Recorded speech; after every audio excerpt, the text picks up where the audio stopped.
excited about is when I started putting this together, I was with Lowe's for some 35 years before I retired, and I started in 1972.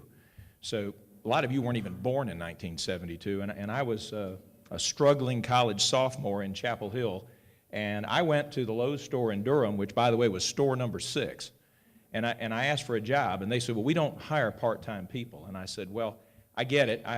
I'll take a full-time job if you just work with me. And the company agreed to do that. And so I became a full-time employee in 1972, working unloading boxcars in a lumber yard in Durham, North Carolina. That's how I started.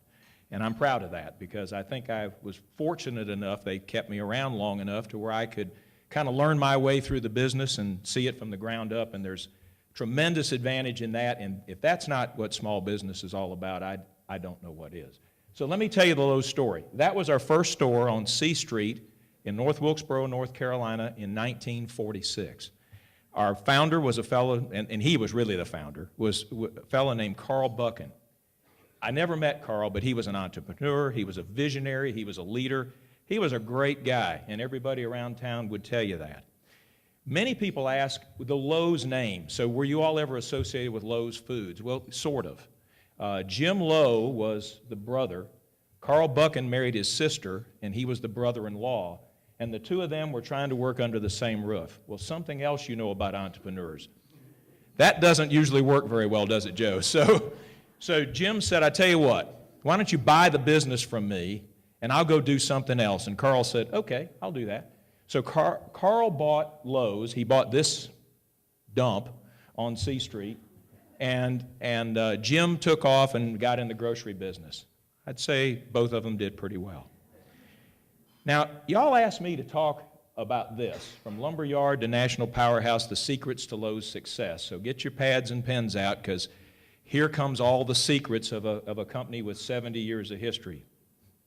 And if any of these surprise you, I'm going to raise your hand.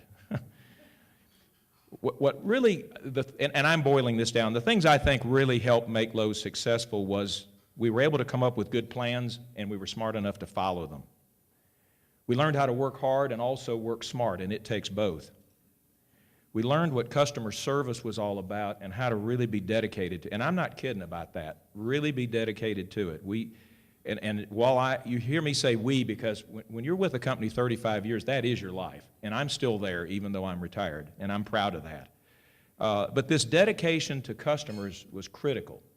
But there was also always a dedication to the employees, because if you take good care of your employees, they'll take good care of your customers. We believed in golden rule management and still do, and you do unto others. It's really, really important. It can't be the top guy gets things different than the other guys. And unload a few boxcars in July and you'll catch that. I'm really proud on the company's behalf, and we're very humble about our transparency and our moral and ethical behaviors. We form partnerships, and you should form partnerships with your partners. In this case, it was our vendors. We decided not to backwardly vertical integrate into manufacturing. And when we made that decision, then those people that did had to become our partners, and they did. You know, if you can get good people, put them together, and make them believe, you know what they'll do for you? Great things. And that was really, really important to us. And then focus, focus, focus, and refocus. Now I'm going to take you on a little tour.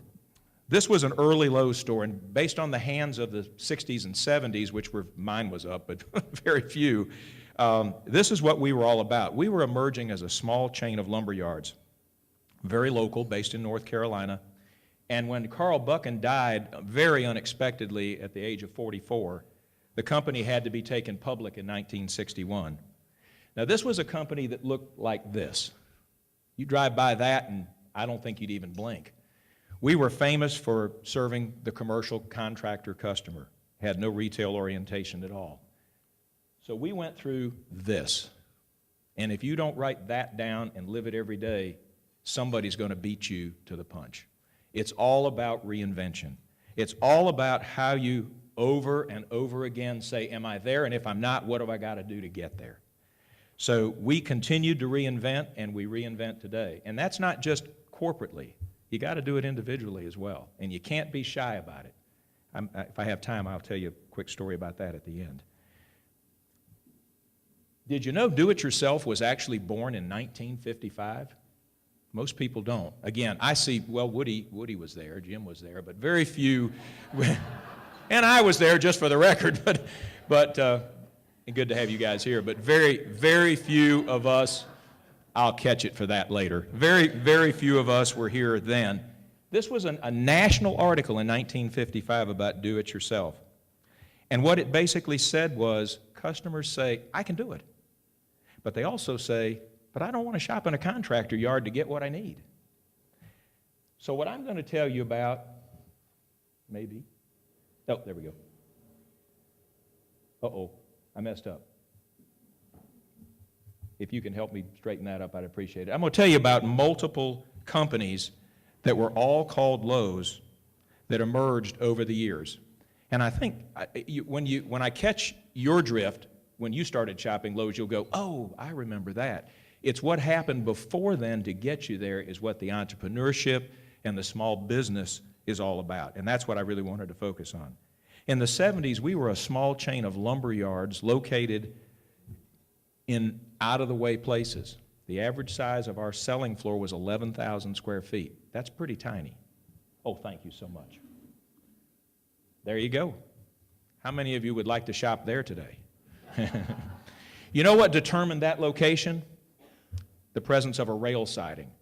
Because we were in the lumber business, and lumber was cheaper if you bought it by the carload. So we thought, let that drive the location.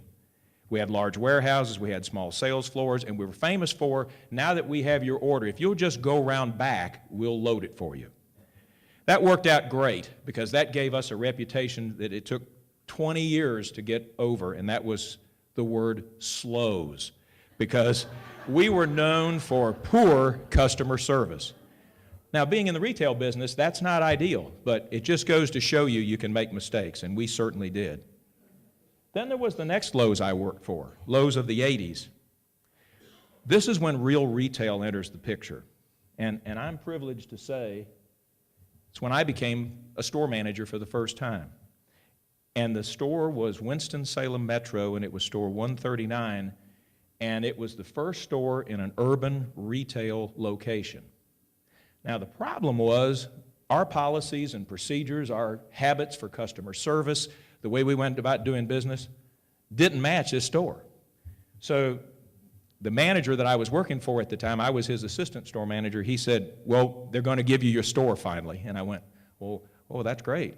And he said, yeah, it's going to be a retail store. Good luck. And I thought, okay. So here we went. We started putting the store in place, and I'll talk about that in a minute. But the biggest thing we did, you'll laugh when I tell you this, we put the cash register at the front door. He didn't laugh. Well, I'm not surprised because that's where it belongs and that's where they all are today. But in our stores, they were all in the back of the store. Don't ask me why. This store was in the 20 to 27,000 foot class, and it actually did pretty well, not because of me, but because of the team. But what emerged at the same time we started getting into retail was another guy with a different shade, not blue, but orange, down in Atlanta, known as the Home Depot. They opened two 85,000 square foot stores. Any of you remember those? Well, probably not. You all are local, but let me tell you, that made a big difference. So the next Lowe's that we worked for was Lowe's of the 90s, and maybe some of you will remember this. This was our first 100,000 square foot store in Charlotte, North Carolina. It was located over on Highway 74, and I think it's a Pottery Barn or something like that now. We sold the location, but because we built a bigger one, not because we went out of business, thank goodness. But that was us emerging. It was our first move to more than contractor yards, but we dealt with packaging issues, barcodes. Everywhere you shop today, everything's got a barcode, right? It didn't then.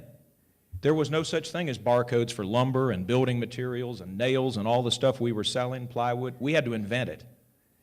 I'll say it was fun, but it's easy to say now. It wasn't so much fun convincing major suppliers like Weyerhaeuser and Georgia Pacific and some of the brand names that you probably know to put barcodes on each individual item. They thought we were nuts. And nails. You know, when you go to buy a pound of nails today, you pull a little box off the shelf. That isn't how it used to be. We had to invent those too. We had to learn that brown boxes on a shelf looked really bad. But that's the way everything was shipped. Now you're going, it can't be. And you know, many of you have been in a Lowe's store today and you're going, I see bright colors, I see good lighting, I see all that stuff. You do today, but it didn't start out that way. We had to learn. And that's my point to small business, is we didn't start out when you go to Huntersville if you shop there, or Mooresville if you shop there, or Denver if you shop there. That's not what it used to look like. What you see today is an evolution, is a reinvention of all of that. Lowe's of the 2000s was when things really started coming together. Our policies and procedures were changing. We were recognizing that it had to be more than just price. We were growing up where there was some real competition.